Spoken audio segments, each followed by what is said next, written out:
नमस्कार दोस्तों, mock test channel में आप सभी का बहुत बहुत स्वागत है। आज हम शुरुआत करने जा रहे हैं चैप्टर 3 की analysis series 15 research analyst exam के। चैप्टर का नाम है टर्मिनोलॉजी इन इक्विटी एंड डेब्ट मार्केट्स। दोस्तों, आप सभी को पता है कि टर्मिनोलॉजीज जो है वो समझना बहुत ही इंपॉर्टेंट होता है।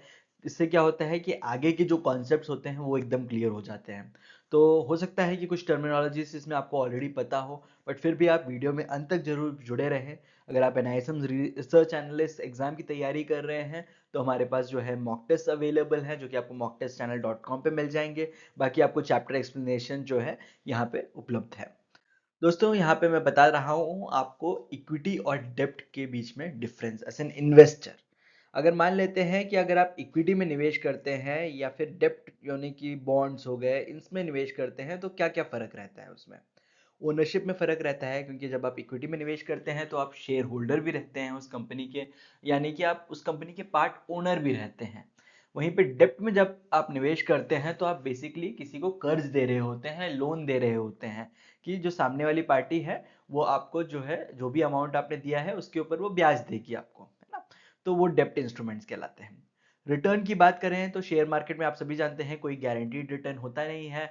कई बार ऐसा होता है कि जो आपने पैसे निवेश किए हैं वो कम हो जाते हैं, या फिर थोड़े कम रिटर्न्स आते हैं, वह कई बार बहुत ज़्यादा रिटर्न्स भी आ जाते हैं, है ना। वहीं पे डिविडेंड का भी जो है कोई पक्का नहीं है, किसी किसी शेयर्स में आपको डिविडेंड मिलता है, किसी में आपको नहीं मिलता है, वो भी कोई फिक्स वैल्यू नहीं होती। वहीं पे डेप्ट इंस्ट्रूमेंट में क्या होता है, शुरुआत में ही आपको बता दिया जाता है कि इतना इंटरेस्ट रेट आपको मिलेगा, यानी कि जो भी आपने प्रिंसिपल अमाउंट मान लेते हैं इन्वेस्ट किया, 10 लाख रुपए इन्वेस्ट किया अगले 5 साल के लिए, तो आपको जो भी अमाउंट इंटरेस्ट के रूप में मिलना होता है वो आपको पहले ही पता होता है, जो कि आपको मैच्योरिटी के टाइम पे प्रिंसिपल सहित वापस कर दिया जाता है ना। रिस्क की अगर हम बात करें तो इक्विटी में काफ़ी ज़्यादा रिस्क मौजूद होता है। आपको पता है कि किसी भी शेयर की वैल्यू हमेशा फ्लक्चुएट होती रहती है। वहीं पे डेप्ट के केस में जो है रिस्क रेट जो है बहुत ही कम हो जाता है, क्योंकि इंटरेस्ट रेट जो है वो फिक्स रहता है। बस केवल ये है कि क्रेडिट रिस्क कई बार होता है कि अगर आप किसी ऐसे बॉन्ड में इन्वेस्ट कर रहे हैं जहाँ पे रेटिंग अच्छी नहीं है, तो इसका मतलब ये है कि सामने वाली पार्टी का डिफॉल्ट करना जो है वो पॉसिबल हो जाता है। इस कारण से थोड़ा रिस्क मौजूद है। बिल्कुल उतना ज़्यादा रिस्क नहीं है अगर आप क्रेडिट रेटिंग सब देख के अगर कहीं पे डेप्ट में इन्वेस्ट करें तो। नेक्स्ट, अगर मैनेजमेंट राइट्स की बात करें तो जब भी आप इक्विटी में इन्वेस्ट करते हैं तो आप कंपनी के, क्योंकि पार्ट ओनर भी रहते हैं, तो आपको वोटिंग राइट्स दी जाती है कि कोई भी मेजर डिसीजन अगर कंपनी ले रही है तो उसमें भी आप जो है उसके साथ रहते हैं। वहीं पे अगर डेप्ट इंस्ट्रूमेंट्स की बात करें तो इसमें कोई भी ऐसी बात नहीं आती, क्योंकि आप बेसिकली जो है कंपनी को लोन दे रहे होते हैं, वहाँ पे केवल एक फाइनेंशियल ट्रांजैक्शन है, आप कोई ओनरशिप पार्ट में नहीं आते हैं। कैपिटल ड्यूरेशन की बात करें तो इक्विटी में अगर आप शेयर मार्केट में निवेश करते हैं तो जब तक आपको निवेश करना है तब तक आप रख सकते हैं अपने निवेश को, कोई ऐसी लिमिट नहीं है। वहीं पे डेप्ट इंस्ट्रूमेंट्स हमेशा लिमिट्स के साथ आती है। आपको पता है कि कोई व्यक्ति है जो कि 91 डेज के लिए इन्वेस्ट कर सकता है लिक्विड फंड्स में। वहीं पे कोई है जो कि टी बिल में 30 साल तक के लिए जो है गवर्नमेंट को लोन दे सकता है ना। तो वहीं पे जैसे आपको पता है कि कई सारे बॉन्ड्स जो है गवर्नमेंट खुद भी निकालती है, जहाँ पे आपको जो है एक ड्यूरेशन दिया जाता है, कई बार लंबा होता है बट वो फिक्स्ड होता है।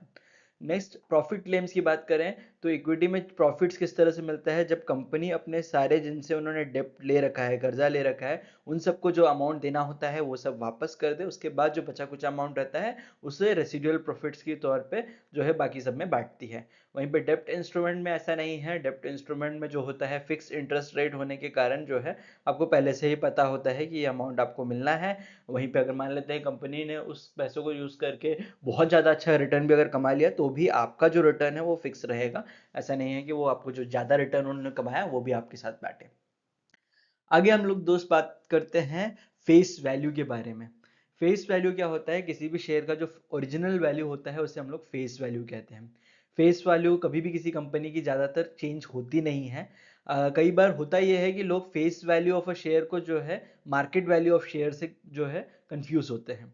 तो वो कंफ्यूजन एक बार में हम लोग खत्म कर देते हैं। फेस वैल्यू बस आपको ये समझना है कि वो वैल्यू जो कि कंपनी का इंसेप्शन के टाइम पे जो है कंपनी डिक्लेयर करे फेस वैल्यू के तौर पे, वो फेस वैल्यू होती है। उसका कोई प्रैक्टिकल सिनेरियो में ज़्यादा यूज़ नहीं होता है। बहुत सारी कंपनीज हैं जिनका जो एक्चुअल प्राइस है मार्केट में 300 चल रहा हो, 150 चल रहा हो, बट जो आपका इसका जो फेस वैल्यू होगा वो हो सकता है 2 रुपीज़ हो, 10 रुपीज़ हो, ऐसा कोई भी अमाउंट जो है वो फेस वैल्यू के तौर पे डिसाइड कर सकती है। वहीं पे आपको ये भी समझना पड़ेगा कि ये चेंज हो सकता है ओनली दो कंडीशंस में। अगर मान लेते हैं कभी शेयर स्प्लिटिंग हो रही है, कि मान लेते हैं किसी कंपनी ने ये डिक्लेयर कर दिया कि हम अपने सारे शेयर्स को जो है स्प्लिट कर रहे हैं 2 पार्ट्स में। तो होगा ये कि अगर मान लेते हैं इनिशियली अगर एक शेयर की जो फेस वैल्यू 10 रुपीज़ होगी, तो स्प्लिट होने के बाद जो है वो 5 रुपीज़ ही रह जाएगी। कई बार कंसोलिडेशन भी होते हैं शेयर्स के, 2 शेयर्स को एक कर देते हैं, तो ऐसे केसेस में क्या होगा, फेस वैल्यू जो है डबल हो जाएगा। अगर 10 रुपीज़ का फेस वैल्यू चल रहा है किसी शेयर का, तो कंसोलिडेशन के बाद जो है वो 20 रुपीज़ का हो जाता है। आइए अब हम लोग समझते हैं टोटल इक्विटी कैपिटल किस तरह से निकाला जाता है। टोटल इक्विटी कैपिटल निकालने के लिए जितने आपके नंबर ऑफ शेयर्स हैं उसको आप फेस वैल्यू से मल्टीप्लाई करते हैं, तो उससे आप टोटल इक्विटी कैपिटल निकाल सकते हैं। जैसे 1 लाख शेयर्स हुए तो 10 रुपीज़ से मल्टीप्लाई किया तो 10 लाख कैपिटल निकल कर आता है। Shares can be issued at पैर, प्रीमियम और डिस्काउंट। कभी भी कोई शेयर्स को अगर इशू करना है तो ये 3 तरीके हैं। एक तरीका ये हो गया कि जो प्राइस फेस वैल्यू को दिया है उसी प्राइस पे उन्होंने निकाल दिया मार्केट में। ज़्यादातर ये होता है कि प्रीमियम पे निकालती है। होता ये है कि जो भी शेयर मार्केट में प्राइस चल रहा होता है वो फेस वैल्यू से ज़्यादा होता है ना। उस तो हम ये कह सकते हैं इन्होंने फेस वैल्यू में थोड़ा प्रीमियम जोड़कर जो है शेयर को इशू किया है। कई बार डिस्काउंट में भी निकलता है, तो उस केस में क्या होगा, प्राइस जो होगा शेयर का वो अगर फेस वैल्यू से कम होगा तो हम ये कह सकते हैं डिस्काउंट में जो है ये शेयर को दिया जा रहा है। डिविडेंड की अगर मैं बात करूं तो डिविडेंड जो होता है, आपको भी पता है कि कुछ महीनों में जब क्वार्टर्स में जो प्रॉफिट होता है वो कई बार कंपनी जो है डिविडेंड के रूप में सभी शेयर होल्डर्स को देती है। ये कोई कंपलसरी नहीं होता है, जब अगर उनका मन रहे तो वो देती है। बहुत सारी ऐसी कंपनीज हैं जो नियमित रूप से इस तरह से डिविडेंड दे रही है, तो कई बार लोग जो है उन कंपनीज में निवेश करते हैं ताकि एक डिविडेंड इनकम जो है जनरेट कर सकें। अब डिविडेंड डिक्लेयर करने का तरीका बहुत ही इंटरेस्टिंग है। डिविडेंड हमेशा परसेंटेज ऑफ फेस वैल्यू की तरह से जो है डिक्लेयर किया जाता है। अब जो भी कंपनी जो डिविडेंड दे रही है वो कैसे डिक्लेयर करेगी, कहेगी 30% डिविडेंड दे रहे हैं हम इस बार। तो 30% डिविडेंड जो अगर हम दे रहे हैं तो किसका 30%, ये बहुत इंपॉर्टेंट है जानना, कि जो फेस वैल्यू होता है उसके परसेंटेज में हम लोग डिविडेंड डिक्लेयर करते हैं। तो 30% ऑफ 10 रुपीज़ माने कि 3 रुपीज़ जो है पर शेयर के हिसाब से जो भी शेयर होल्डर होगा उसको दिया जाएगा। इसमें जो है कुछ साल पहले एक चेंज आया था, कि ये चेंज इसलिए भी आया था कि कई बार जब कंपनी मान लेते हैं 30% डिविडेंड डिक्लेयर करती है और शेयर का मान लेते हैं प्राइस 100 रुपीज़ चल रहा है, तो लोगों की एक्सपेक्टेशन ये बैठ गई थी कि 30 रुपीज़ के हिसाब से जो है हमें पर शेयर का जो है अमाउंट मिलेगा। बट जो कि बहुत ही रॉन्ग इंटरप्रिटेशन है, क्योंकि डिविडेंड जो है ट्रेडिशनली डिक्लेयर किया जाता है फेस वैल्यू के ऊपर, ना कि मार्केट वैल्यू के ऊपर। तो यहाँ पे इस कन्फ्यूजन को हमेशा के लिए खत्म करने के लिए गवर्नमेंट ऑफ इंडिया ने ये किया कि अब से जो है परसेंटेज के हिसाब से नहीं डिक्लेयर किया जाएगा डिविडेंड, जो भी अमाउंट रहेगा डिविडेंड का पर शेयर वो हम अकेले हम लोग जो है डिस्पोज करेंगे। तो इसमें जो भी मेल्स आते हैं आजकल आपको दिखा जाएगा कि पर जो डिविडेंड का अमाउंट है वो जो है रुपीस में भी दिखाते हैं आपको कितना रुपए आपको पर शेयर के हिसाब से मिलेगा। आइए अब हम समझते हैं बुक वैल्यू क्या होता है। बुक वैल्यू को अगर हम समझें तो एक थियोरेटिकल वैल्यू होती है, कि अगर मान लेते हैं कल कंपनी बंद हो जाए तो हर एक एक शेयर होल्डर को कितना पैसा मिलना चाहिए, वो बुक वैल्यू कहलाता है। उसके लिए क्या करना पड़ेगा, हमें पहले नेटवर्थ निकालना पड़ेगा कंपनी का नेटवर्थ कैसे निकालते हैं, उसके पास जितना इक्विटी कैपिटल है उस प्लस रिजर्व्स जो भी है उसके पास, उन दोनों को ऐड करते हैं और टोटल नंबर ऑफ शेयर्स से डिवाइड करेंगे तो आपको बुक वैल्यू जो है मिल जाएगी। इसका मतलब वो थियोरेटिकल वैल्यू जो कि हर एक शेयर होल्डर को मिलेगी अगर वो कंपनी बंद हो जाती है तो। मार्केट वैल्यू का क्या मतलब होता है, market value is the price at which the share trades on the stock market. जब हम पूछते हैं कि भाई आज जो है मारुति का क्या रेट चल रहा है मार्केट में, तो वो मार्केट वैल्यू कहलाती है। हर एक एक शेयर का जो प्राइस होता है वही प्राइस पे हम लोग आजकल ट्रेड करते हैं, भले जो भी हम प्लेटफॉर्म यूज करें, है ना। अब वो डिपेंड करता है कंपनी के प्रोस्पेक्ट पे, इन्वेस्टर का क्या सेंटिमेंट चल रहा है मार्केट में, लिक्विडिटी कितनी है मार्केट में, उन सब के ऊपर जो होता है एक शेयर का मार्केट वैल्यू डिसाइड होता है, जो कि हमेशा फ्लक्चुएट होता रहता है। मार्केट कैपिटलाइजेशन क्या होता है इसे हम लोग समझ लेते हैं। मार्केट कैपिटलाइजेशन का मतलब होता है वो अमाउंट जितनी की हमें आज जरूरत पड़े, कि अगर हम लोग इस कंपनी को, जो अभी मौजूदा कंपनी है उसको अगर हम बाय आउट करना चाहें, हम उसे पूरी तरह से खरीदना चाहें, तो हमें कितना पैसा लगाना पड़ेगा, वो मार्केट कैपिटलाइजेशन होता है। मार्केट कैपिटलाइजेशन निकालना बहुत ही सिंपल है। अगर आपको पता है कि मार्केट की में जो है शेयर की वैल्यू कितनी चल रही है, उसको अगर आप total number of outstanding shares, जितने शेयर्स मार्केट में हैं, उससे अगर मल्टीप्लाई करेंगे तो आप किसी भी कंपनी का मार्केट कैपिटलाइजेशन निकाल सकते हैं। अब बात आती है कि कंपनी का टोटल अगर मार्केट कैपिटलाइजेशन हमने निकाल दिया तो उससे हमें क्या पता चलने वाला है, उससे हमें ये पता चल सकता है दोस्तों कि ये कंपनी लार्ज कैप में आती है, मिड कैप में आती है या स्मॉल कैप में आती है। तो लार्ज कैप क्या होता है कि जो टॉप 50 टू 100 कंपनीज होती हैं ना, वो सारे लार्ज कैप में कहलाती हैं। जैसे कि रिलायंस हो गया, आपका टीसीएस हो गया। वहीं पे जो मिड कैप कंपनीज होती हैं 200 से लेके 500 नेक्स्ट कंपनियां, और स्मॉल कैप होती हैं उससे भी छोटी जो कंपनीज होती हैं 500 के ऊपर जो है कंपनीज आती हैं, वो सारी स्मॉल कैप कंपनियां कहलाती हैं, जो कि मार्केट कैपिटलाइजेशन डिसाइड करता है कि एक कंपनी मिड कैप है, स्मॉल कैप है या लार्ज कैप है। अब दोस्तों रिप्लेसमेंट वैल्यू क्या होता है वो हम लोग समझते हैं। रिप्लेसमेंट का वैल्यू का मतलब ये हुआ कि आज ही हम कंपनी को बाय आउट नहीं कर रहे हैं, बट कंपनी के पास जितने एसेट्स हैं, जितने एम्प्लॉयज हैं, जितना कुछ है उसके पास, उसको हम आज फ्रेश अगर खरीदना चाहें तो कितना पैसा डालना पड़ेगा, वो रिप्लेसमेंट वैल्यू कहलाता है। ओके, तो उससे आपको इससे कंफ्यूज नहीं होना है जो पिछला मैंने बताया था। रिप्लेसमेंट वैल्यू में आप बाय आउट नहीं कर रहे हैं, आप सोच रहे हैं कि जो कंपनी के पास जितना कुछ एसेट है उसको मैं खुद से आज रिक्रिएट करने बैठूं तो मेरे को कितना पैसा लगाना पड़ेगा। इंट्रिंसिक वैल्यू बहुत ही इंटरेस्टिंग है दोस्तों। हम लोग कई बार लोगों से बोलते हैं कि यार आजकल जो स्टॉक है ये अंडर वैल्यूड चल रहा है, या फिर ये जो कंपनी है ये बहुत ही ज़्यादा ओवर वैल्यूड है, इसलिए आज इसे इन्वेस्ट नहीं करना चाहिए बल्कि सेल आउट कर लेना चाहिए। तो ये इंट्रिंसिक वैल्यू जो है बहुत ही इंटरेस्टिंग होती है। इंटरेस्टिंग वैल्यू का अगर मैं डेफिनेशन बताऊं तो वो है present value of expected future cash flows from the company discounted at a suitable rate. तो वो ये केवल नहीं देखती है कि आज मार्केट में क्या रेट चल रहा है, बल्कि वो ये भी देखती है कि फ्यूचर प्रोस्पेक्ट क्या है अगले 10 साल 15 साल में इस कंपनी का। उस हिसाब से अगर हम इसे देखें तो क्या ये कंपनी जो है उसकी इंट्रिंसिक वैल्यू कितनी निकल के आएगी, वो हम लोग कैलकुलेट करते हैं। काफी लंबा चौड़ा कैलकुलेशन होता है उसका, वो आपको देखने की जरूरत नहीं है। वहीं पे हो सकता है आगे वाले चैप्टर्स में आपको उसे देखना पड़े, बट अभी के लिए बस आपको ये समझना है कि इस कंपनी के जो फ्यूचर कैश फ्लोज को देखते हुए जो भी आप वैल्यू डिसाइड करते हैं कंपनी की कितनी है, वो इंट्रिंसिक वैल्यू कहलाती है, जो कि आज के मार्केट रेट से या फिर ऊपर हो सकती है या फिर नीचे हो सकती है। अगर आज के मार्केट रेट से ऊपर है तो हम ये कहेंगे कि भाई आज तो मार्केट अंडर वैल्यूड चल रहा है, तो इसका मतलब हमें खरीद लेना चाहिए मार्केट में। वहीं पे अगर मान लेते हैं कि आज के मार्केट वैल्यू से अगर कम वैल्यू चल रही है तो हम बोलेंगे कि भाई ये तो बहुत ही महंगा चल रहा है शेयर, हमें बेच लेना चाहिए इस शेयर को। अब इंटरप्राइज वैल्यू क्या कहलाती है? इंटरप्राइज वैल्यू जो होती है वो थियोरिटिकल प्राइस होती है किसी भी कंपनी को एक्वायर करने के लिए। इसमें जो है डेप्ट भी आप जो है कंसिडरेशन में लेते हैं, बस कैश कंपोनेंट जो होता है उसको जो है कंसिडरेशन में आप नहीं लेते हैं। तो इंटरप्राइज वैल्यू का कैलकुलेशन कैसे निकालेंगे? मार्केट कैपिटलाइजेशन का तो आपने देख लिया कि किस तरह से मार्केट कैपिटलाइजेशन निकाला जाता है। बस कुछ नहीं करना, जो भी मार्केट कैपिटलाइजेशन आपने निकाला है उसमें आप जो है डेप्ट को ऐड कर दो और कैश इक्विवेलेंट्स को माइनस कर दो, तो आपको इंटरप्राइज वैल्यू निकालनी आ जाएगी। ये कई बार जो है एग्जाम में भी सवाल पूछा जाता है कि किस तरह से इंटरप्राइज वैल्यू जो है निकालते हैं। तो इसमें बस ये देखना है, मार्केट कैपिटलाइजेशन मान लेते हैं 20 लाख रुपीस का है, डेप्ट जो है 3 लाख है, कैश 4 लाख है। तो कैसे निकालेंगे? मार्केट कैपिटलाइजेशन में डेप्ट ऐड कर देंगे 20 प्लस 3 माइनस कैश कंपोनेंट किया आपने 4 लाख, जो टोटल निकल के आ गया 19 लाख। तो 19 लाख जो है इस कंपनी का इंटरप्राइज वैल्यू है। इंटरप्राइज वैल्यू जो होता है बायर को ट्रू वैल्यू दिखा देता है किसी भी शेयर का। अर्निंग्स क्या होती है? तो पता है आपको कि कोई भी जो कंपनी है उसका जितना भी प्रॉफिट जो कि शेयर होल्डर्स में बांटा जाता है उसे हम अर्निंग कह सकते हैं। हिस्टोरिकल अर्निंग मतलब जितने भी प्रॉफिट्स उन्होंने पास में रिपोर्ट किए वो सारी हिस्टोरिकल अर्निंग्स हो गई। ट्रेलिंग अर्निंग का मतलब हो गया लास्ट 4 क्वार्टर में जितनी अर्निंग हुई रोलिंग बेसिस में, अगर वो हम लोग कहीं लिखते हैं तो ट्रेलिंग अर्निंग्स कहलाती हैं। वहीं पे फॉरवर्ड अर्निंग्स होती हैं कि प्रोजेक्टेड प्रॉफिट, जो प्रीस्ट पास के जो प्रॉफिट्स हैं उसको देख के हम लोग प्रोजेक्शंस अगर करें कि भाई इस तरह से अभी जो मार्केट चल रहा है इसका मतलब अगले 4 क्वार्टर्स में इस तरह की अर्निंग्स आने वाली, तो वो फॉरवर्ड अर्निंग्स कहलाती है। हालांकि अर्निंग पर शेयर बहुत इंपॉर्टेंट है। अर्निंग पर शेयर जो है आपको दिखाता है प्रॉफिटेबिलिटी पर शेयर। अर्निंग पर शेयर कैसे निकालते हैं? नेट प्रॉफिट निकाला, उसको डिवाइड कर दिया नंबर ऑफ शेयर जो कि मार्केट में है।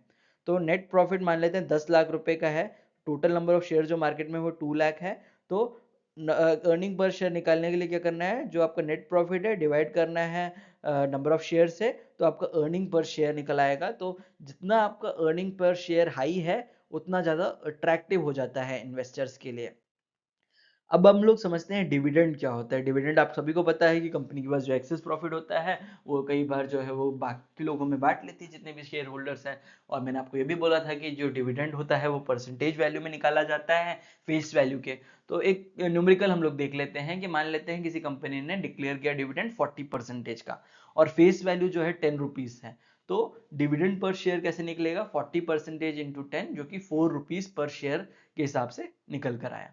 तो आपको पता चल गया कि अगर इस बंदे के पास मान लेते हैं 100 शेयर्स रहे तो उसको 400 रुपए का डिविडेंड मिलेगा। अब प्राइस टू अर्निंग रेशियो क्या होता है, पी रेशियो कहते हैं। ये इंडिकेट करता है कि कितना एक आदमी इन्वेस्ट करने के लिए रेडी है ताकि उसे 1 रुपए की अर्निंग हो सके, है ना। वो होता है पी रेशियो का डेफिनेशन। पी रेशियो का डेफिनेशन के साथ ही उसका जो है फॉर्मूला भी जुड़ा है। मार्केट प्राइस आपने निकाल दी, मान लेते हैं पर शेयर की कितनी चल रही है, डिवाइड कर दिया उससे कि उस जो शेयर जो आप खरीद रहे हैं उससे कितनी अर्निंग हो सकती है उससे, तो आपको जो है पी रेशियो निकल के आ जाएगा। तो अगर मान लेते हैं शेयर प्राइस जो है 100 रुपीज है, अर्निंग्स जो है 5 रुपए की निकल रही है, तो इसका मतलब 100 / 5 कर दिया तो पी रेशियो निकल के आ गया 20।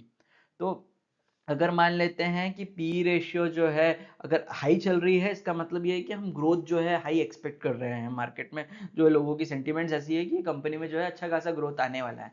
वहीं पे लो पी का मतलब कई बार ये होता है कि अंडर वैल्यूएशन दिखाता है। तो जो कि कई बार अगर मान लेते हैं आपका पी रेशियो बहुत ही कम निकल के दिखा रहा है, तो इसका मतलब ये जो है एक थॉट बैठ जाता है लोगों की, मैं भाई ये तो काफ़ी अंडर वैल्यूड है, तो हम जो है इसमें इन्वेस्ट कर लें। बट ये भी देखना बहुत ही इंपॉर्टेंट है दोस्तों कि ऐसा नहीं हो कि कंपनी में कुछ ऐसा चल रहा है या कोई ऐसी न्यूज़ है जो कि आप तक अभी तक नहीं पहुंची है, जिस कारण से ये अंडर वैल्यूएशन शो हो रहा है। तो ये अपने आप में एक पूरा बड़ा स्टडी है, इसीलिए हम लोग रिसर्च एनालिस्ट का जो है कंप्लीट कोर्स कर रहे हैं, जिससे कि हम ये सारे पहलुओं को देख के एक डिसीजन ले सकें कि शेयर्स को बाय करना चाहिए या सेल करना चाहिए। ओके, नेक्स्ट हम लोग समझते हैं प्राइस टू सेल रेशियो क्या होता है। प्राइस टू सेल रेशियो का भी डेफिनेशन काफी सिंपल है। जो भी मार्केट प्राइस चल रहा है उसको डिवाइडेड बाय करो सेल्स पर शेयर, तो आपको जो है प्राइस टू सेल रेशियो निकल के आ जाएगा। एक एग्जांपल्स हम लोग समझते हैं, मान लेते हैं एनुअल सेल जो है 1 करोड़ का चल रहा है और जो शेयर्स है मार्केट में 10 लाख है, तो सेल्स पर शेयर कैसे निकालेंगे, जो 1 करोड़ का सेल हुआ डिवाइड किया 10 लाख से, तो ₹10 जो है सेल्स पर शेयर निकला। मार्केट प्राइस मान लेते हैं शेयर का 40 रुपीज चल रहा है, तो क्या करना है आपको, प्राइस टू सेल रेशियो निकालने के लिए जो भी प्राइस चल रहा है 40 रुपीज डिवाइडेड बाई 10 किया, 4 जो है रुपीज निकल कर आ गया, है ना। तो ये काफी सिंपल है प्राइस टू सेल रेशियो निकालना। अगर मान लेते हैं लो प्राइस टू सेल रेशियो चल रहा है और स्ट्रॉन्ग सेल्स ग्रोथ दिख रही है, तो इसका मतलब हमें जो मार्केट में जो है या कंपनी में निवेश करना चाहिए, बाय करना चाहिए। नेक्स्ट हम लोग समझते हैं दोस्तों price to book value ratio क्या होता है, पी टू बीवी रेशियो भी कहते हैं इसे। तो मार्केट प्राइस को अगर हम लोग बुक वैल्यू पर शेयर से अगर हम लोग डिवाइड करेंगे, तो हम लोग पी टू बीवी रेशियो जो है निकल कर आ जाता है। अभी एक एग्जांपल से हम लोग समझते हैं, मान लेते हैं इक्विटी कैपिटल का जो है अमाउंट 10 लाख है, रिजर्व्स जो है 50 लाख है, टोटल नंबर ऑफ शेयर्स जो है 6 लाख हैं। बुक वैल्यू अगर आपको कैलकुलेट करनी हो तो बहुत ही सिंपल सा फॉर्मूला आपको पता है, नेटवर्थ निकालना पड़ता है, जो कि equity capital plus reserve divided by total number of shares होता है ना। तो इक्विटी कैपिटल प्लस रिजर्व क्या हुआ, 10 lakh plus 50 lakh divided by number of shares किया 6 किया, तो बुक वैल्यू निकल के आ गई हमारी ₹10। एक बार बुक वैल्यू आपने निकाल दी तो आपको क्या निकालना है, पी टू बी भी निकालना है। पी क्या है, मार्केट की प्राइस जो कि है 20 रुपीज, तो 20 डिवाइडेड बाई 10 किया तो 2 निकल कर आ गया। बस आपका जो है प्राइस टू बुक वैल्यू जो है मिल गया। अगर मान लेते हैं कभी अगर आपको price to book value under 1 निकल के आ रही है ना, कि अगर आपने देखा कि भाई प्राइस टू बुक वैल्यू तो 1 के नीचे है, तो इसका मतलब अंडर वैल्यूएशन है ना, कि जो शेयर जो आपको मिल रहा है मार्केट में वो काफी सस्ते में मिल रहा है। बट फिर आपको ये भी ध्यान रखना पड़ेगा कि क्यों सस्ते में मिल रहा है, क्वेश्चन जो है बहुत इंपॉर्टेंट है। अब हम समझते हैं डिफरेंशियल वोटिंग राइट्स क्या होते हैं। कई बार जो शेयर जो होते हैं आपको मार्केट में दो प्राइस में दिखाई देते हैं। एक तो आपका नॉर्मल प्राइस हो गया, जिसमें आपको कंप्लीट वोटिंग राइट्स रहती है कि कोई भी कंपनी मेजर डिसीजन ले रही होती है, तो उसमें आपके पास भी जो है ऑप्शन होता है कि आप डिजिटली जाके वोट डाल सकते हैं। वहीं पे डिफरेंशियल वोटिंग राइट्स में क्या होता है कि कंपनी कई बार शेयर्स निकालती है ताकि थोड़ा कैपिटल जो है वो क्रिएट कर सके, बट वहीं पे वो वोटिंग राइट्स जो है नहीं देना चाहती हैं लोगों को, तो उसमें वो क्या करती है, डिफरेंशियल वोटिंग राइट्स वाले शेयर्स निकालती हैं कि जो है इससे कैपिटल भी रेज हो जाए, बट वहीं पे जो डिसीजन मेकिंग पावर है उन्हीं के साथ बनी रहे। तो इस तरह के जो शेयर्स होते हैं वो थोड़े डिस्काउंटेड रेट्स में जो है मार्केट में अवेलेबल हो जाते हैं नॉर्मल शेयर्स के कंपैरिजन में, जिसे हम लोग डिफरेंशियल वोटिंग राइट शेयर्स भी कहते हैं या डीवीआर शेयर्स भी कहते हैं। अब आते हैं डेप्ट सिक्योरिटी में। डेप्ट सिक्योरिटी का मतलब ही है कर्जा, है ना, कि या लोन आप कह सकते हैं। तो कोई भी लोन में दो पार्टीज होती हैं, एक तो होती है इशूअर जो कि जो है जो पैसे बोरो करता है, और दूसरा होता है इन्वेस्टर जो कि पैसे देता है जो भी बोरो कर रहा है उसको, है ना। कई बार यहाँ पे केस उल्टा रहता है, यहाँ पे आप नहीं बोरो कर रहे होते बल्कि कंपनी बोरो कर रही होती है, और आप जो होते हैं इन्वेस्टर होते हैं जो कि अपना पैसा जो है उनके साथ थोड़ा निवेश करने के लिए रेडी रहते हैं, ताकि आपको एक स्टेडी फिक्स्ड इंटरेस्ट रेट मिल जाए जो कि आपके सेविंग बैंक अकाउंट या फिर एफडी में नहीं मिलती है, उससे ज़्यादा मिल जाती है, इसलिए आप इन्वेस्ट करते हैं। और क्योंकि जो है परसेंटेज फिक्स रहता है तो आपको भी थोड़ा बहुत गारंटी रहता है कि चलो सही है, अच्छा इंटरेस्ट रेट मिल रहा है तो मैं लॉन्ग टर्म में इन्वेस्ट कर सकता हूँ।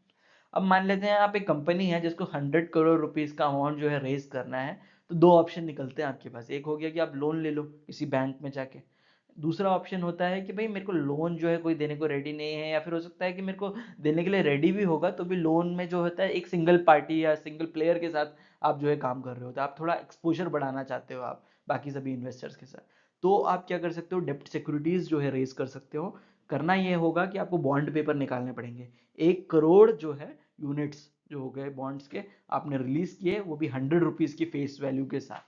तो क्या होगा आपके पास कि 100 रुपीज फेस वैल्यू के 1 करोड़ यूनिट्स होंगे, जो कि टोटल निकल के आता है 100 करोड़। अब जरूरी नहीं है कि हर लोगों के पास इतने पैसे हों कि वो 1 करोड़ निवेश कर रहे हो, वो क्या करेंगे, वो 1000 रुपए से भी 10 जो है सिक्योरिटीज बॉन्ड्स जो है वो इसमें खरीद सकते हैं, क्योंकि इतने कम अमाउंट में भी चाहे तो आप बॉन्ड्स में इन्वेस्ट कर सकते हैं। तो इससे क्या हो गया कि कंपनी का जो 100 करोड़ रुपीज का जो टारगेट था वो अमाउंट भी आ गया, और जो रिस्क जो है वो सभी लोगों में बढ़ गया, इतने लोगों जिन्होंने इसमें निवेश किया है वो सभी लोग जो है ये अमाउंट जो है इकट्ठा कर पाए।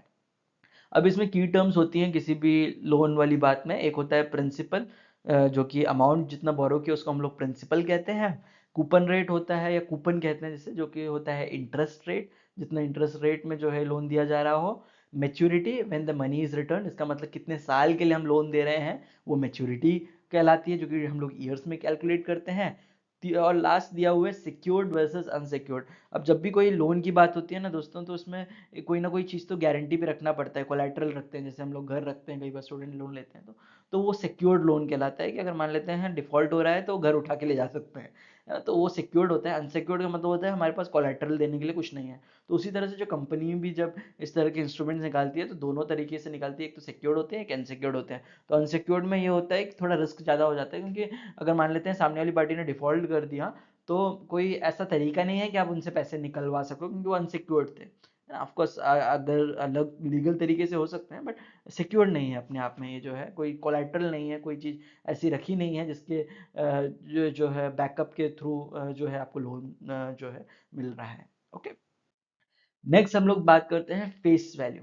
फेस वैल्यू क्या होती है? Face value represents how much loan is represented by a particular डेप्ट पेपर। तो हर एक एक जो बॉन्ड का पेपर है उसकी जो वैल्यू होती है उसे फेस वैल्यू कहते हैं, जो कि फिक्स रहेगी। वहीं पे जो मार्केट प्राइस होगा हर एक एक बॉन्ड का वो डिफरेंट कर सकता है। ये बिल्कुल उसकी तरह से आपको समझना है जैसे शेयर में, कि फेस वैल्यू भले ही फिक्स हो, मार्केट वैल्यू अलग हो सकती है ना। तो फेस वैल्यू नॉर्मली 100 रुपीज़ की रहती है, 1000 रुपीज़ की भी देखी है फेस वैल्यू होती है बॉन्ड्स की। ओके, वो आपको समझना है। कूपन रेट क्या होता है? कूपन रेट होता है जो भी इंटरेस्ट रेट आपको एनुअली या सेमी एनुअली बेसिस में दिया जाए वो कूपन रेट कहलाता है। वहीं पे कूपन क्या होता है? कूपन होता है अमाउंट। एक हो गया कि आपको कितने रेट या ब्याज के थ्रू जो है आपको अमाउंट जो है दिया जा रहा है, इंटरेस्ट दिया जा रहा है, वो इंटरेस्ट रेट कहलाता है। इंटरेस्ट क्या होता है? वो अमाउंट कितना आपको मिला वो इंटरेस्ट कहलाता है, जो कि रुपीस में निकलता है ना कि परसेंटेज में। तो कूपन कैसे निकालते हैं या फिर इंटरेस्ट कितना मिलता है वो कैसे निकालते हैं हम लोग? इंटरेस्ट निकालने के लिए हम लोग फेस वैल्यू को कूपन रेट या फिर इंटरेस्ट रेट से मल्टीप्लाई करते हैं, तो हमें पता चल जाता है कितना अमाउंट हमारे हाथ में आ रहा है या कितना कूपन हमारे हाथ में आ रहा है। एक एग्जांपल से समझते हैं कि अब से लेके आगे की जितनी वीडियोस में जहां पे मैं कूपन रेट की बात करूं आपको समझना है वो इंटरेस्ट रेट है, कूपन की बात करूं तो इंटरेस्ट अमाउंट हो गया। ओके, तो अब जो एग्जांपल यहाँ पे दिया हुआ है 8.24% का जीएस 2018 है, और इसे 1000 रुपीज का जो है वैल्यूएशन बताया जा रहा है। तो इसका अगर मान लेते हैं सिंपल तरीके से मैं बोलूँ तो 1000 रुपए जो है मैंने किसी को कर्ज दिया जिसपे मेरे को 8.24% का इंटरेस्ट रेट मिल रहा है। तो एनुअल कूपन कैसे निकालना है? 8.24 मल्टीप्लाइड बाय 1000 किया तो 82.4 रुपीज निकल कर आया। तो मेरे को अगर एक साल जो है पैसा जमा रखने का 82.4 रुपीज इंटरेस्ट रेट मिल जाएगा। सेमी एनुअल निकालना हो तो उसका आधा हो गया 41.2%। सेमी एनुअल मतलब यानी कि 6 महीने के लिए अगर मैंने निवेश किया तो 41.2% हो गया। अब मैच्योरिटी और टेनर क्या होता है, मैंने जैसे पहले बताया था कि जितना ड्यूरेशन है बॉन्ड रिपेमेंट का या फिर लोन के क्लोजर का, तो वो जो है मैच्योरिटी कहलाती है। कुछ ऐसे बॉन्ड्स होते हैं जैसे ट्रेजरी बिल्स हो गए जो कि 91 डेज की सिक्योरिटी के साथ आते हैं या टाइम ड्यूरेशन के साथ आते हैं। वहीं पे जीसेक होते हैं जो कि गवर्नमेंट सिक्योरिटीज होती हैं, वो कई बार 10-30 साल तक के भी आ जाते हैं मैच्योरिटी वाले बॉन्ड्स, तो उसमें भी लोग निवेश करते हैं। ओके, अभी प्रिंसिपल की अगर हम लोग बात करें तो क्या होता है, इनिशियल इन्वेस्टमेंट अमाउंट हो गया, वो प्रिंसिपल कहलाता है। रिडम्पशन का मतलब क्या होता है कि return of face value plus last coupon, जो भी आपने अमाउंट दिया था प्लस उसका जो इंटरेस्ट रेट जो हो गया वो अगर ऐड कर दो तो रिडम्पशन अमाउंट निकल के आ गया, है ना, कि जो भी आपने दिया वो अमाउंट प्लस उसका कूपन जो है ऐड कर दो, जो भी इंटरेस्ट मिला वो ऐड करोगे तो रिडम्पशन निकल जाता है। और एक बार जब रिडम्पशन हो जाए, बॉन्ड में आपको जितना पैसा डाला था वो मिल जाए, उसके साथ उसका इंटरेस्ट मिल जाए, तो वहीं पे बॉन्ड जो है खत्म हो गया है ना, ये वहीं पे उसका जो है बॉन्ड का मैच्योरिटी हो गया हम कहते हैं। अब होल्डिंग पीरियड रिटर्न या एचपीआर क्या होता है ये हम समझते हैं। अब एचपीआर जो होता है is the return earned on an investment during a specific period when it was bought and held by the investor. अब मान लेते हैं कोई इन्वेस्टर है जिसने इन्वेस्ट किया 1 साल के लिए नहीं बल्कि 1.5 साल के लिए या 2.5 साल के लिए इन्वेस्ट किया। अब बॉन्ड तो निकलते हैं 10 साल के लिए, हो सकता है 15 साल के लिए। अब ऐसा भी तो हो सकता है ना कि बंदे ने जो पूरे 10 साल नहीं होल्ड किया, कि ऐसा नहीं कि उसने शुरुआत में ही खरीद लिया और जो है 10 साल के बाद ही उसे बेचा। ऐसा भी तो हो सकता है ना कि उसने बॉन्ड के पेपर जो है किसी दूसरी पार्टी से खरीद लिए उसके बीच में, तो उस केस में जो है होल्डिंग पीरियड रेट रिटर्न जो है आप कैलकुलेट कर सकते हैं। इसका फॉर्मूला दिखने में थोड़ा कंफ्यूजिंग लगता है बट उतना कंफ्यूजिंग है नहीं, और हालांकि उतने न्यूमेरिकल्स आते नहीं है, बट कॉन्सेप्ट समझना बहुत ही अच्छा रहता है कि आपको समझ में आ जाता है कि किस तरह से आप होल्डिंग पीरियड रिटर्न जो है निकाल सकते हैं। होल्डिंग पीरियड रिटर्न निकालने के लिए क्या करना रहता है, coupon plus reinvestment return plus capital gain और loss divided by purchase price into 100, ये इसका फॉर्मूला है। इसका जो मैं आपको फॉर्मूला लिस्ट भी जो है दूंगा, तो आप जो है कमेंट सेक्शन में अगर नहीं देखे तो आप मुझे बताइए कि इसके फॉर्मूला लिस्ट जो है मैं आपको बना के दूंगा कि इस चैप्टर का क्या क्या है। ओके, हालांकि चैप्टर के साथ जो है न्यूमेरिकल्स भी आते हैं बहुत सारे एग्जाम में, तो न्यूमेरिकल्स मैंने आपको जैसे बताया था mocktestchannel.com में अगर आप जाएंगे तो रिसर्च एनालिस्ट के न्यूमेरिकल्स और जो रिसेंटली आज क्वेश्चन एंड आंसर्स हैं वो आपको मिल जाएंगे, वहां से आप जो है प्रैक्टिस जरूर कीजिएगा। ओके, आइए अब ये वाला एक जो है क्वेश्चन हम लोग समझ लेते हैं, इसी तरह से आते हैं न्यूमेरिकल्स भी। तो एक इन्वेस्टर है जो कि परचेज करता है बॉन्ड को 104 रुपीज में। ओके, और उससे जो है उसको ₹8 का कूपन मिलता है, मतलब 104 में उसको ₹8 का इंटरेस्ट मिलता है, जिसे वो री इन्वेस्ट करता है 7% पर एनम के रिटर्न्स में 1 साल के लिए। ओके, 7% के इंटरेस्ट पर वो जो है उसमें जो है री इन्वेस्ट करता है, और आखिरी में इस बॉन्ड को सेल करता है 110 रुपए में 1 साल बाद। तो उसमें हमें बताना है होल्डिंग पीरियड रिटर्न कितना मिला इस बंदे को। मान लेते हैं इस बंदे ने जितने भी टाइम के लिए उसने इन्वेस्ट कर रखा था उस ड्यूरेशन में उसको कितना रिटर्न मिला, ये हमें कैलकुलेट करना है। तो सिंपल सा है, फॉर्मूले में डालेंगे वैल्यूज हम लोग कि जो 8 रुपीज जो है कूपन अमाउंट हो गया, 8 × 7% हमने जो है डाल दिया वहां पे, जिससे कि हम लोग री इन्वेस्टमेंट रिटर्न निकल आएगा। और मल्टी प्लस करेंगे हम लोग 110 माइनस 104, 110 क्या है जो अमाउंट जिसपे उसने बेचा, 104 जिसमें उसने खरीदा, तो 110 माइनस 104 किया, डिवाइडेड बाय परचेसिंग प्राइस जो है 104 किया, तो 14% निकल आया। तो दिखने में हमें समझ आता है कि होल्डिंग पीरियड रिटर्न तो 14% है, जो कि भाई काफी तगड़ा है, इतना तो इक्विटी देता है ना। बट ये आपको समझना पड़ेगा ये होल्डिंग पीरियड जो है 1 साल का तो नहीं था, है ना, 1 साल से अधिक ही था, 2 साल का था। तो इसका मतलब क्या हुआ कि जो होल्डिंग पीरियड रिटर्न होता है वो एनुअलाइज रिटर्न नहीं दिखाता है, बल्कि आपको उस पूरे पीरियड में कितना रिटर्न मिला वो दिखाता है, ये समझना इंपॉर्टेंट है। होपफुली आपका जो है इससे कॉन्सेप्ट क्लियर हुआ। नेक्स्ट दोस्तों हम लोग बात करते हैं करंट यील्ड कैसे निकालते हैं किसी भी बॉन्ड का। This is a simple method of calculating return of डेब्ट security in which coupon is divided with the current market price of the bond and the result is expressed in percentage. तो भाई simple सा है कि coupon आपको पता है already लिखा ही रहता है शेयर के साथ साथ, और साथ में आपको जो है उसका मार्केट प्राइस भी दिया रहता है। तो आपको अगर करंट यील्ड निकालना है तो बस इन दोनों को डिवाइड ही करना है। अभी एग्जांपल से देखते हैं तो थोड़ा और अच्छा क्लियर होगा। 8.24% जो है GS 2018 है, जो कि ट्रेड कर रहा है 104 रुपीज की वैल्यू पे ये वाला बॉन्ड। तो करंट यील्ड निकालने के लिए क्या करना है, जो भी परसेंटेज कूपन दिया हुआ है 8.24 डिवाइड किया उसको, उसका जो ट्रेड कर रहा है उस वैल्यू पे 104, तो 8.24 डिवाइड बाय 104 किया, 0.07923 निकला आया। इसको बस मल्टीप्लाई करना है 100 से और आगे आपका 7.92%। तो इससे क्या आप करंट यील्ड निकाल सकते हो मार्केट का, जो कि ये बॉन्ड ऑफर कर रहा है। अब यील्ड टू मैच्योरिटी कैसे निकालते हैं ये आप देखना। यील्ड टू मैच्योरिटी थोड़ा अलग ही कैलकुलेशन है। इसमें आज का जो यील्ड है वो नहीं अकेले कैलकुलेट किया जाता। ये यील्ड ये भी ध्यान रखता है कि आपका आने वाला जो जितना फ्यूचर कैश फ्लो है, जो मान लेते हैं आपने जो भी इंटरेस्ट रेट कमाया वो इंटरेस्ट को आपने वापस से री इन्वेस्ट किया, फिर वापस री इन्वेस्ट किया, तो ऐसे सब करने में जो फाइनल आपका परसेंटेज जो निकल कर आया वो यील्ड टू मैच्योरिटी जो होता है वो कहलाता है। जो कि ये भी कंसिडरेशन करता है कि आपने जो भी कूपन कमाया उसमें जो प्रिंसिपल अमाउंट है जोड़ के आपने वापस री इन्वेस्ट किया, फिर अगले साल वापस री इन्वेस्ट किया, तो उस हिसाब से जो इंटरनल रेट ऑफ रिटर्न या आईआरआर जो होता है वो यील्ड टू मैच्योरिटी जो है निकालता है। अब ये जो है थोड़ा कॉम्प्लिकेटेड कैलकुलेशन हो जाता है, तो इसमें कोई फॉर्मूले नहीं होते हैं। इसे आप जो है XIRR जो है आइडिया होता है जिसे आप यूज कर सकते हो एक्सेल शीट में। तो ऊपर दे रखा है आपको यहाँ पे फॉर्मूला के सेक्शन में XIRR B2 to B5 A2 to A5 इस तरह के स्ट्रक्चर को आप जो है अगर डालते हैं एक्सेल में तो आपको जो है यील्ड टू मैच्योरिटी जो है निकल कर आ जाएगा। तो यहाँ पे कैलकुलेशन दिया हुआ है HDFC का 9.7% है 2017 में जो ये बॉन्ड इशू जो दिखाया हुआ है, जो कि एक्चुअली में इशू हुआ था 2007 में। तो यानी कि 19 जुलाई 2007 में ये बॉन्ड इशू हुआ जिसकी मैच्योरिटी दी हुई है 19 जुलाई 2017 यानी कि 10 साल। अब ये जो बॉन्ड है ये आपको 2014 में आपको दिख रहा है कहीं पे ट्रेड हो रहा है 103 का, तो इसमें आपने जो है यील्ड टू मैच्योरिटी निकालना है। अब 2014 में आप जो अगर 103 में खरीदेंगे तो उसका मतलब क्या हुआ कि अगले 3 साल आप इसमें निवेश रखेंगे, क्योंकि मैच्योरिटी के बाद तो अब कंटिन्यू होनी नहीं है। तो इसीलिए आप यहाँ पे देख सकते हैं डेट में दिया हुआ है 1 नवंबर 2014 दे रखा है, जहाँ पे आपने 103 रुपये दिए। 19 जुलाई में 9.7 पकड़ा, 19 जुलाई 2016 में 9.7 पकड़ा, वैसे 19 जुलाई 100 तो 109.7 में जो है आप इसको जो है बेच पा रहे हैं ना, कि 19 जुलाई उसमें आप 109.7 में आप बेचेंगे, क्योंकि 9.7% तो उसका मैच्योरिटी वैल्यू दे रखा है ना 2017 में। तो इसका मतलब 109.7 में आप बेचेंगे।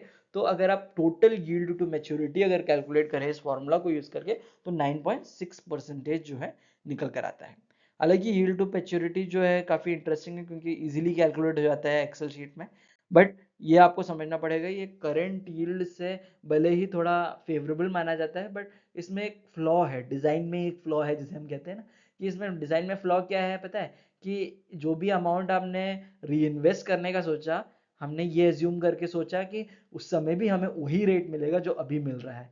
आज तो चलो ठीक है 9.7% मिल रहा है, नेक्स्ट ईयर भी आप यही एजम्पशन के साथ यहाँ कैलकुलेट कर रहे हो कि 9.7 ही मिलेगा, अगले साल भी 9.7 ही मिलेगा। तो इस तरह से जो आप कैलकुलेट करते हो तो यील्ड टू मैच्योरिटी तो निकाल पाओगे, बट थोड़ी लिमिटेशंस हैं, उतना एक्यूरेट नहीं होगा, क्योंकि हर साल जो है जरूरी नहीं कि उसी रेट पे आप री इन्वेस्ट भी कर पाओ। अमाउंट जो आपको कूपन मिलता है वो तो आपको फिक्स रहता है, बट वो आप जब री इन्वेस्ट करोगे तो वो कितने परसेंटेज में करोगे वो फिक्स होना जरूरी नहीं है। अब ड्यूरेशन की अगर हम लोग बात करें, ड्यूरेशन जो होता है आपको मैच्योरिटी से नहीं कंफ्यूज होना है। कई बार ड्यूरेशन जब हम लोग कॉन्सेप्ट समझते हैं तो लोग सोचते हैं ड्यूरेशन का मतलब क्या हुआ, मैच्योरिटी हुआ कि कितने साल तक हमें बॉन्ड रखना है। नहीं, ड्यूरेशन का मतलब मैच्योरिटी नहीं है। ड्यूरेशन जो है एक बस नाम है जो कि मेजर करता है सेंसिटिविटी को price of bond with the change in interest rate. इसका मतलब इंटरेस्ट रेट में जो अगर कोई फर्क पड़े तो उसका कितना फर्क पड़ता है बॉन्ड के प्राइस पे, वो मेजर करने को हम लोग ड्यूरेशन कहते हैं। ओके, तो आप सभी जानते हैं कि जब भी बॉन्ड्स जो जो होते हैं जिसकी अगर हाई ड्यूरेशन रही तो उनकी जो वैल्यू होती है इंटरेस्ट रेट की वो डिक्लाइन होती चली जाती है। जितना लंबा ड्यूरेशन होगा उतना जो है इंटरेस्ट रेट डिक्लाइन होगा। वहीं पे जो अगर आप देखेंगे लॉसेस की अगर हम लोग बात करें, अगर इंटरेस्ट रेट जो है ऊपर बढ़ रहे हैं तो उस केस में जो है बॉन्ड जो है लोअर ड्यूरेशन में जो है इंक्रीज होगा। तो बस आपको इसमें ये समझना है, higher the maturity, higher the time to maturity, higher the duration, hence higher the interest rate risk of the bond. वहीं पे lower the coupon rate, higher the duration, higher the interest rate risk of the bond, and lower the yield, higher the duration and hence higher the interest rate risk of the bond.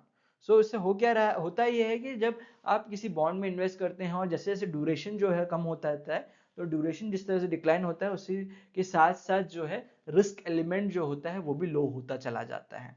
Okay, इसी के साथ modified duration एक concept है जो कि आपको समझना पड़ेगा।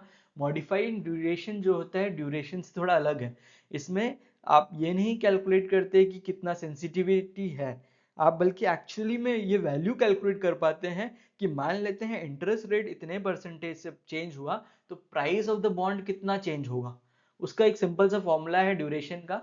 ये ड्यूरेशन का फॉर्मूला आप देखिए, duration is equal to minus duration divided by 1+YTM करेंगे तो इससे जो है आपको मॉडिफाइड ड्यूरेशन निकल के आता है। अब मान लेते हैं किसी बॉन्ड का जो है मॉडिफाइड ड्यूरेशन 4.3 है, तो उससे आप कैसे कैलकुलेट करेंगे, अगर मान लेते हैं 0.25% का जो है चेंज आता है इंटरेस्ट रेट में, तो उसका मतलब ये हुआ कि 4.3 मल्टीप्लाइड बाई 25/100 करके जो 1.075% है, उस परसेंटेज से जो है प्राइस जो है बॉन्ड का वो चेंज हो जाएगा।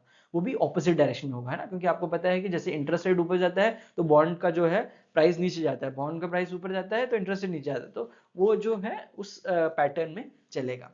उसी पे अगर हम लोग बात करें तो आता है कॉन्सेप्ट कॉन्वेक्सिटी का, कि कॉन्वेक्सिटी क्या होता है। कॉन्वेक्सिटी बस ये आपको पता ही है कि बॉन्ड प्राइस जो होता है वो इंटरेस्ट रेट से इन्वर्सली चलता है, बट ये जो इन्वर्सली प्रोपोर्शनल हम लोग कहते हैं कि एक चीज का बढ़ने से दूसरा चीज का घटना, ये प्रोपोर्शनल नहीं है, ये एक स्ट्रेट लाइन नहीं है बल्कि एक कर्व्ड लाइन है। इसका मतलब ये हुआ कि ऐसा नहीं है कि ये जितना बढ़ेगा उतना ही ये बढ़ेगा, उसी प्रोपोर्शन में बढ़ेगा, बल्कि वो जो है चेंज होता रहता है। इसी कारण से कॉन्वेक्सिटी वाला कॉन्सेप्ट आता है, जहां पे हम ये कहते हैं कि when bond prices go down, they do not mean that they would fall as much as they would rise when the rates go down by the same magnitude. The rise in bond is more than its fall for the same movement in the interest rate in the downward and upward direction respectively. तो ये मतलब हुआ कि जो bond के prices जो में जो उछाल चढ़ाव होता है वो लीनियर नहीं होता है, बल्कि वो एक कॉन्वेक्स या फिर एक कर्व्ड स्ट्रक्चर के हिसाब से अगर हम लोग ग्राफ में ड्रॉ करेंगे तो निकल कर आता है। उस कॉन्सेप्ट को हम लोग कॉन्वेक्सिटी कहते हैं। ओके, हो सकता है ये दो कॉन्सेप्ट्स जो हैं आपको थोड़े टफ लगे, बट कि इसका ज़्यादा कोई रोल नहीं है, इससे रिलेटेड क्वेश्चंस भी बहुत कम ही आते हैं, बट जो है इसके बारे में जानना जरूरी इतना है कि ये कॉन्सेप्ट क्या है। अगर आपसे कल कोई पूछे तो आप बता पाओगे हाँ भाई ये जो होता है ये होता है बेसिकली। ओके, नेक्स्ट हम लोग बात करते हैं what are the different types of bond.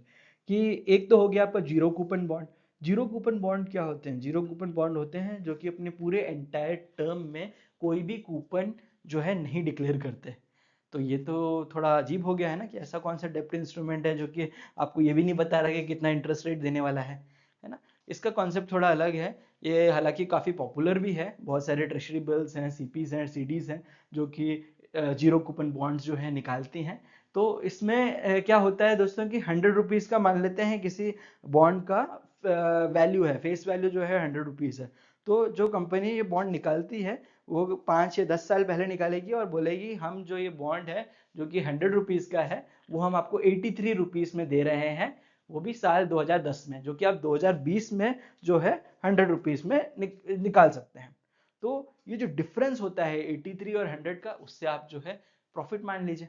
Okay, तो इसे हम लोग जीरो कूपन बॉन्ड बोलते हैं, जो कि कभी भी कोई कूपन अमाउंट नहीं बताता, वो बस ये बोल देता है ये जो पेपर है इसकी वैल्यू इस साल में इतनी होगी, जो कि फिक्स है ना। और जो भी है अभी हम आपको दे रहे हैं वो आपको डिस्काउंट में दे रहे हैं, 83 में दे रहे हैं, तो आप जो है जो भी डिफरेंस का अमाउंट है उससे आप प्रॉफिट कमा लीजिए। बाकी हमारा इंटरेस्ट का जो कोई कैलकुलेशन इसमें इन्वॉल्व नहीं होगा। इसके एग्जाम्पल हो गए ट्रेजरी बिल हो गया, सीपी हो गया, सीडी हो गया, ये सारे जो है जीरो कूपन बॉन्ड्स के एग्जाम्पल हैं। वहीं पे फ्लोटिंग रेट बॉन्ड्स क्या होता है इसे हम लोग समझ लेते हैं।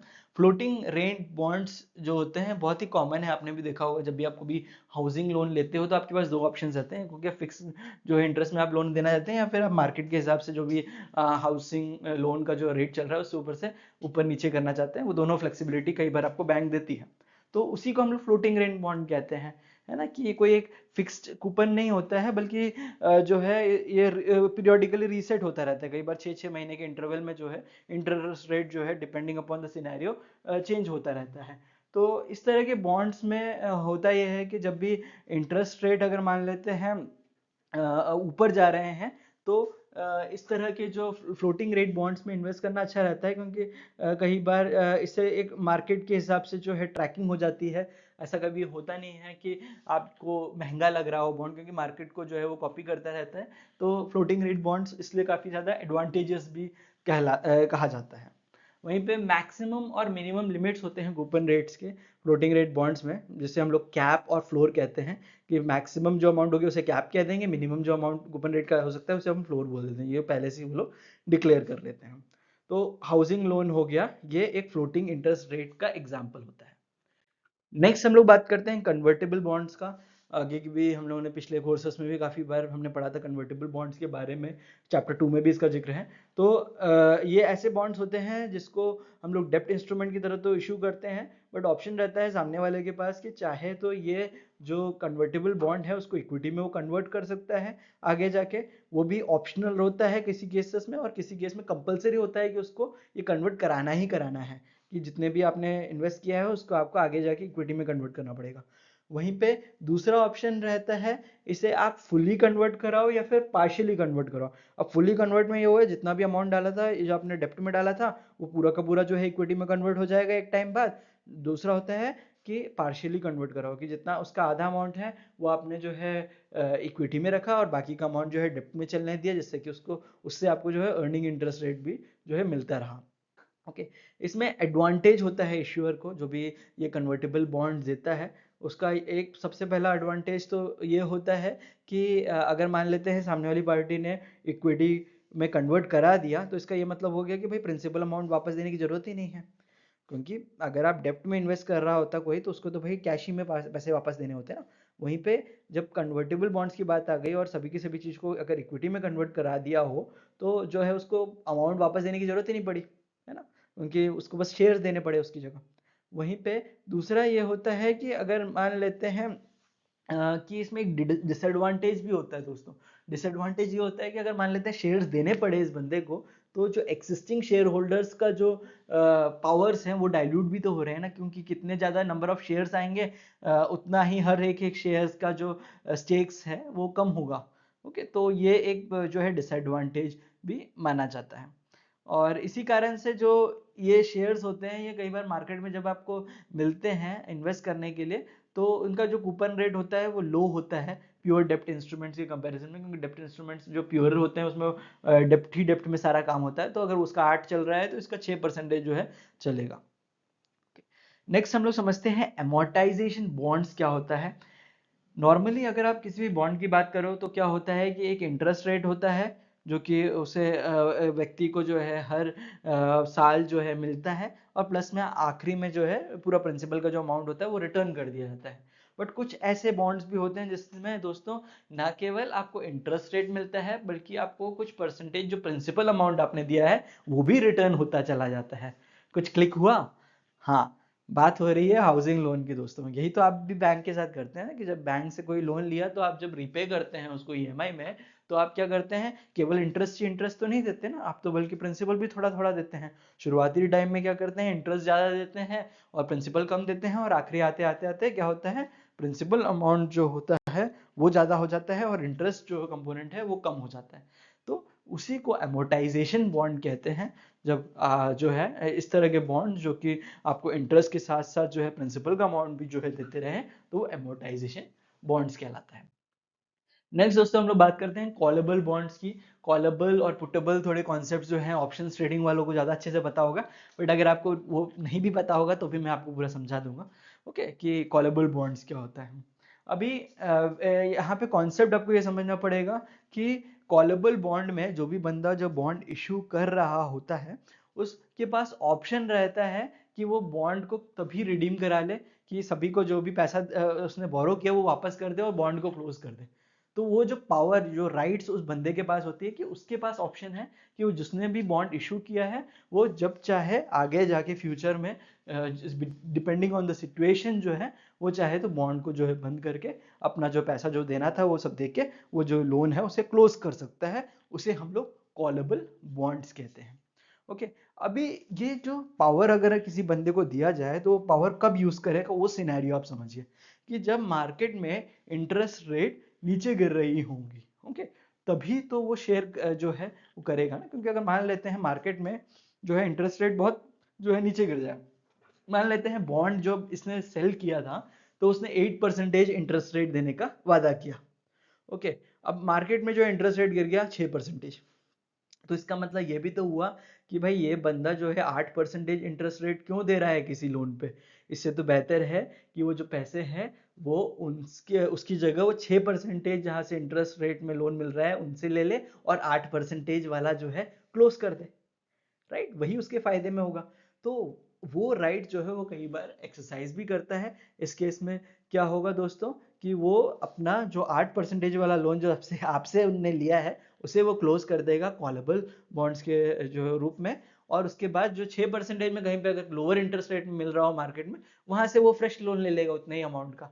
तो इस ऑप्शन को देने वाले बॉन्ड्स को हम लोग कॉलेबल बॉन्ड्स कहते हैं, क्योंकि इसमें इन्वेस्टर के लिए एक रिस्क मौजूद रहता है कि अगर हमने मान लेते पैसे निवेश भी कर दिए और आगे जाके मान लेते सामने वाली पार्टी ने बोला भाई मैं नहीं दे रहा इतने ज्यादा इंटरेस्ट रेट, तो इसी कारण से जो है इस पर्टिकुलर कॉलेबल बॉन्ड्स का जो प्राइस होता है वो थोड़ा कम होता है नॉर्मल बॉन्ड्स के कंपैरिजन में, ताकि इन्वेस्टर को भी थोड़ा बहुत जो है फायदे में रखा जा सके। यहाँ पे ऑफ कोर्स एक नुकसान जैसे मैंने बताया इन्वेस्टर के पास ये रहता ही रहता है कि अगर सामने वाली पार्टी ने अपना बॉन्ड क्लोज करा दिया तो 8% जो है इंटरेस्ट रेट जो उसको मिलना चाहिए था, जबकि मार्केट में 6% चल रहा है, तो वो जो अपॉर्चुनिटी है वो लूज हो जाती है इन्वेस्टर के लिए। अब पुटेबल बॉन्ड क्या होता है, इसका ऑपोजिट है। पुटेबल बॉन्ड में राइट्स जो होते हैं इशूअर को नहीं होता है बल्कि इन्वेस्टर को होता है। इन्वेस्टर को क्या राइट्स हैं ये हम लोग समझ लेते हैं कि putable bond gives investor the rights to seek redemption from the issuer before the original maturity date. इसमें बात आ गई दोस्तों वसूली की।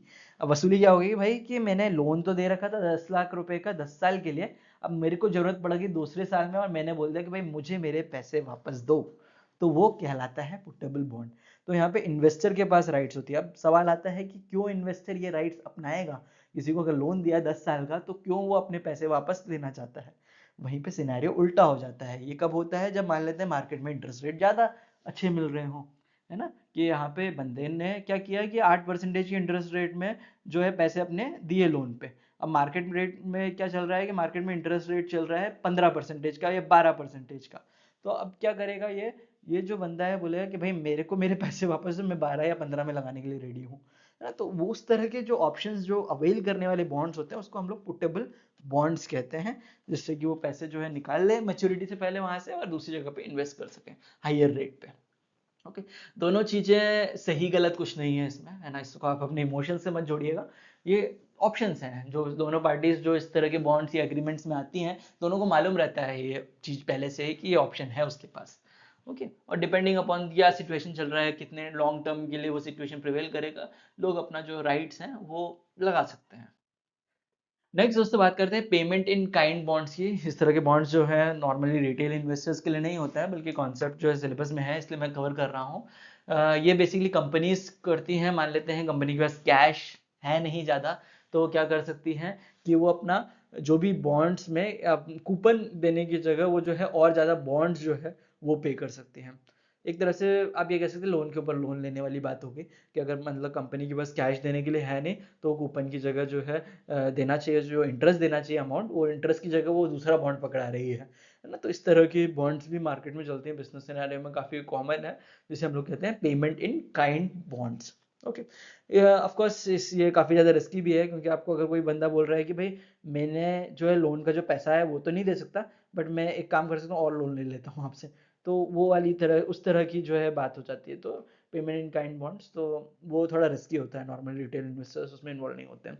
नेक्स्ट होता है दोस्तों principal protected note. Principal protected note क्या होता है, ये कॉम्प्लेक्स कहा जाता है, कॉम्प्लेक्स डेब्ट प्रोडक्ट है which aims to providing protection of the principal amount invested by investor. भाई कॉम्प्लेक्स कुछ होता नहीं है, मेरा मानना है कि अगर आपने कॉन्सेप्ट समझ लिया चीज़ों का तो कोई भी चीज़ कॉम्प्लेक्स नहीं है। तो मुझे नहीं पता क्यों ये कहा गया है कि रिलेटिवली कॉम्प्लेक्स डेब्ट प्रोडक्ट है, बहुत ही सिंपल सा प्रोडक्ट है। ये डेप्ट प्रोडक्ट इसलिए कहला जाता है क्योंकि ये जो है एक तरफ से डेप्ट इंस्ट्रूमेंट ही है, बट इसको आप समझिएगा एक एग्जांपल से। मान लेते हैं कि मेरे पास एक बंदा आता है, बोलता है कि भाई मैं पैसे इन्वेस्ट करने के लिए तो रेडी हूँ, बट जो है मुझे कोई रिस्क नहीं चाहिए, एटलीस्ट ये हो कि मैं जितना पैसा डाल रहा हूँ उतना पैसा जो है मेरा सुरक्षित रहे। तो मैं क्या करता हूँ, मैं बोलता हूँ ठीक है लाओ 10,000 रुपये। अब वो 10,000 रुपये में से मैं करता हूँ 6,000 रुपए को किसी बॉन्ड में निवेश, जिससे कि मेरे को जो मैच्योरिटी के टाइम पे 4,000 रुपए तक का एटलीस्ट प्रॉफिट निकल कर आए, जो कि फिक्स्ड हो। तो क्या होगा कि मेरे को 6,000 रुपए जो आए थे उसमें से 4,000 का मैंने प्रॉफिट निकलवा दिया, जो कि एक सेफ इंस्ट्रूमेंट में निवेश किया, तो मेरा जो प्रिंसिपल अमाउंट है वो तो प्रिजर्व हो गया ना। अब जो बाकी के जो 4,000 जो मेरे को दिए थे उससे मैंने डाल दिया इक्विटी या फिर कमोडिटी, या जहां पे मेरे को बहुत ही अच्छे रिटर्न्स मिल सके। तो मैंने क्या किया भाई, बंदे को जो है उसका प्रिंसिपल भी प्रोटेक्ट करके दिया, बाकी का जो अमाउंट था उस अमाउंट से मैंने एक अच्छा रिटर्न भी उसको कमाने का अवसर दिया। तो वो नेगेटिव तो होगा नहीं, जितना अमाउंट है उससे नेगेटिव तो होना नहीं है, 4,000 से ऊपर ही जाना है, या फिर हो सकता है 2,000 1,000 हो जाए, वो बाकी दूसरा अमाउंट है। बट इस तरह से जो है प्रिंसिपल प्रोटेक्टेड नोट जो है काम करता है। तो काफी सिंपल सा है, मुझे नहीं पता क्यों कहते हैं लोग इसे कॉम्प्लेक्स। ओके, आगे चलते हैं हम लोग inflation protected securities. Inflation protected securities जो है गवर्नमेंट ने निकाली है, जहां पे वो इन्फ्लेशन इंडेक्स बॉन्ड्स निकालते हैं। जितना इन्फ्लेशन का रेट चलता है उसी हिसाब से इस बॉन्ड्स के इंटरेस्ट रेट भी काम करते हैं, जिससे ये इंश्योर किया जा सके कि कभी भी जो रिटर्न्स आपको मिल रहे हैं वो रियल रहे, ऐसा ना हो कि इन्फ्लेशन भी ना बीट कर पा रहे हो। तो उस तरह के बॉन्ड्स को जिसने आरबीआई ने निकाला है उसे हम लोग इन्फ्लेशन प्रोटेक्टेड सिक्योरिटीज कहते हैं। तो दोस्तों आगे हम लोग जो है कुछ क्वेश्चन एंड आंसर्स करने वाले हैं, तो उसको हम लोग जो है कॉन्सेप्ट्स कितना हमें समझ में आया वो हम जज कर पाएंगे। और अभी तक का वीडियो अगर आपको पसंद आया हो तो वीडियो पे लाइक और कमेंट एक एक जरूर कर दीजिएगा दोस्तों, जिससे कि मुझे पता चला कि भाई हाँ, बंदे ने जो है इतने टाइम जो है इन्वेस्ट करके जो है इस एग्जाम की तैयारी की है। तो बस जो है मैं चाहता हूँ कि सभी लोग जो है एक एक कमेंट बस यहाँ इस पॉइंट पे कर देना। ओके, आइए अब हम लोग चलते हैं नेक्स्ट जो है क्वेश्चंस पे। A bond is issued at a face value of ₹100 and a coupon of 10% per annum. ठीक है, बता दिए इन्होंने कि बॉन्ड का जो प्राइस है 100 चल रहा है, कूपन जो है 10% पर एनम चल रहा है। अब इंटरेस्ट रेट जो है मार्केट में सब्सिक्वेंटली इंक्रीज हो गई है, तो ये बताना है कि बॉन्ड का प्राइस का क्या प्रभाव पड़ेगा, ये बताना है आपको। ठीक है, अगर इंटरेस्ट रेट जो है मार्केट में बढ़ता है तो बॉन्ड क्या होता है, गिरता है ना। यही मैंने हमने सीखा था। तो ऑप्शन क्या दिया है, at a price above face value, at the face value, at price that the reflects credit risk, at price below the face value. तो सही जवाब है दोस्तों at the price below the face value, है ना, क्योंकि फेस वैल्यू पे मिल रहा था, अब इंटरेस्ट रेट बढ़ गया तो क्या होगा, प्राइस घट जाएगा, तो below the face value correct answer है। अगले सवाल पे चलते हैं। The dash of an equity share is the discounted value of its future benefits to the investors. Okay, तो इसमें हम लोग समझते हैं क्या है इक्विटी शेयर्स का डिस्काउंटेड वैल्यू, इंट्रिंसिक वैल्यू, है ना। कि मैंने आपको बताया था कि इंट्रिंसिक वैल्यू जो है आज का प्राइस अकेले नहीं देखता है, बल्कि फ्यूचर के जितने भी अर्निंग्स होते हैं उसको भी कंसिडरेशन करते हुए जो है अमाउंट बताता है, तो वो इंट्रिंसिक वैल्यू कहलाएगा। अगले सवाल पे चलते हैं। Calculate the enterprise value based on the given information. Formula जो है कमेंट सेक्शन में दिया हुआ है, किस तरह से निकालना है। मार्केट कैपिटलाइजेशन दे रखा है 10 लाख का, टोटल डेप्ट दे रखा है 3 लाख का, कैश दे रखा है 4 लाख। ओके, कैलकुलेशन जो है क्या करेंगे, हम फॉर्मूले में डालेंगे कि इंटरप्राइज वैल्यू में market value of equity plus market value of डेप्ट माइनस कैश, 10 + 3 - 4 किया, 9 निकल कर आया, और करेक्ट आंसर है 9 लाख रुपीज। ओके, सिंपल है, बस फॉर्मूले में वैल्यू डालना है और आंसर आ जाएगा। ओके, कोई भी डाउट रहेगा दोस्तों तो पूछना कमेंट सेक्शन में। मैं चाहता हूँ कि आप लोग सभी इस एग्जाम को पहले अटेम्प्ट में जो है क्लियर करें। ओके, तो next, bonds which have embedded call option in them are called as callable bond, state whether true और फॉल्स। तो ये तो डेफिनेशन दे रखी है कॉलेबल बॉन्ड की, बॉन्ड जिसमें कि कॉल ऑप्शन हो वो कॉलेबल बॉन्ड कहलाता है। ओके, करेक्ट आंसर है ना। तो इस तरह के भी सवाल आ जाते हैं कई बार एग्जाम में कि लोग चाहते हैं कि सभी लोग जो है एग्जाम क्लियर करें, तो डेफिनेटली कुछ सिंपल क्वेश्चंस भी आते हैं, बट सभी क्वेश्चंस इस तरह के हों ये उम्मीद रखना गलत है। ओके, तो मॉक टेस्ट से प्रैक्टिस जरूर कीजिएगा mocktestchannel.com पे जाके, और जो है इस एग्जाम को पहले अटेम्प्ट में क्लियर करके जो है कमेंट सेक्शन में आके मुझे पर जरूर बताइएगा। पहले चैप्टर के वीडियो के उसमें बताइएगा, जिससे कि सभी लोग जो कि पहली पहली बार देख रहे हो उन सबको पता हो कि भाई ये जो कंटेंट हम लोग निकाल रहे हैं यहाँ पे, बहुत मेहनत तो जा ही रही है उसमें, बट उससे फ़ायदा भी हो रहा हो, वो बहुत इंपॉर्टेंट है दोस्तों। अगर आप लोगों को इससे, अगर पहला बार में अटेम्प्ट में अगर आपका एग्ज़ाम निकल जाता है ना, मेरा जो है वही मेरे लिए काफ़ी है। मेरे को ज़्यादा सब्सक्राइबर्स कुछ नहीं चाहिए, आप लोग सब लोग का प्यार है और सब्सक्राइबर्स अपने आप बढ़ जाएंगे, बट बस आप लोग क्लियर कर दो एग्ज़ाम, बस मैं ये चाहता हूँ दोस्तों। Okay, all the very best, मिलते हैं अगली वीडियो में।